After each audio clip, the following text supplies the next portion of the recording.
નમસ્કાર મિત્રો, જય સિયારામ. આપણા વ્લોગમાં તમારું સ્વાગત છે. ચાલો આજે આપણે જઈએ છીએ દાદાના સાનિધ્યમાં સાળંગપુર ધામ.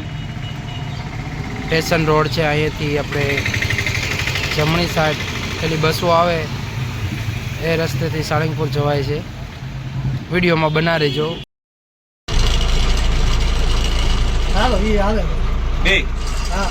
ફાઇનલી મિત્રો આપણે સાળંગપુર બાજુ જઈ રહ્યા છીએ.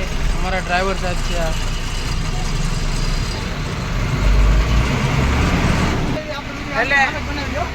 એટલે 3 ટુ વ્હીલ અમે મૂકી દીધા છે અને એક વાહન લઈને જાવી છીએ. નાની એવી બસ લઈને જાવી છીએ. નાની એવી લીધી છે બસ આ,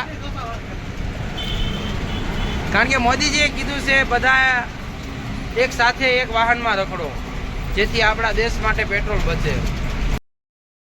મિત્રો આપણે ફ્રૂટ માર્કેટ ક્રોસ કરી રહ્યા છીએ. આ રસ્તો અમદાવાદ સાઈડ જાય છે વાયા લીમડી થઈ, અને આ રસ્તો અમદાવાદ જ જાય છે પણ ધંધુકા બરવાળા થઈ જાય.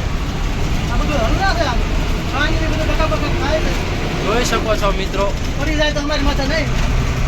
ડ્રાઈવર સાહેબ અત્યારે ગરમીના ફૂલ મોજમાં છે. આ કંડક્ટર સાહેબ છે.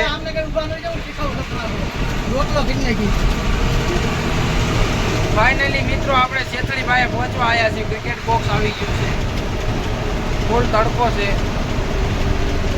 વિડીયોમાં બના રહેજો. તમને આજે સાળંગપુર દાદાના દર્શન કરાવી. જય હો દાદા. જો એક દાદા અહીંયા પણ છે આપણી જોડે. આપણે હેતળી ગામ પહોંચી ગયા છીએ. આનીથી 2 કિલોમીટર દૂર સાળંગપુર છે. ટૂંક જ સમયમાં સાળંગપુરના દર્શન થશે. વિડીયોમાં બના રહેજો. જય સિયારામ, જય વીરહનુમાન. આપણા ડ્રાઈવર સાહેબ ફોન જડતો નથી ભાઈ. બ્રેક માંડ જડે, ગિયર તો માંડ જડ્યો છે. શું કેવું તમારું ડ્રાઈવર સાહેબ? બરોબર છે. પંખો લટકે છે એટલે વાંધો નથી આવે એવું. સેંથળી પહોંચી ગયા છીએ. આપણે સાળંગપુર પહોંચી ગયા છીએ. બોલો હનુમાનજી મહારાજ કી. જો મિત્રો સામે દાદાનું મંદિર બતાય છે. અમે અહીંયા પહોંચી ગયા છીએ સાળંગપુર. આ ડ્રાઈવર સાહેબ થોડાક ગરમ છે તડકાના. આ અક્ષરવાડી આવી ગઈ છે. વિડીયોમાં બના રહેજો. સામે દેખાય તે દાદાનું મંદિર છે, જોઈ શકો છો વિડીયોમાં. ફાઇનલી આપણે સાળંગપુર પહોંચી ગયા છીએ. ફાઇનલી મિત્રો આપણે સાળંગપુર પહોંચી ગયા છીએ. વિડીયોમાં જોઈ શકો છો દાદાની મૂર્તિ સામે જ છે. Guest house Shri Kashtabhanjan Dev. આમ તો યાત્રિક ભુવન કહેવાય. આ રેસ્ટોરન્ટ છે. જોઈ શકો છો તડકો છે ખરેખરનો.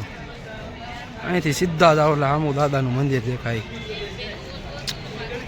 જોઈ શકો છો સામે રહ્યું ભોજનાલય છે. અહીંયા જાળી મારી દીધી છે. આ દાદાની મૂર્તિ છે. દર્શન કરજો.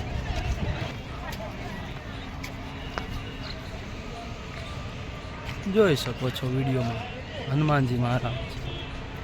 સામે રહ્યું યાત્રિક ભુવન.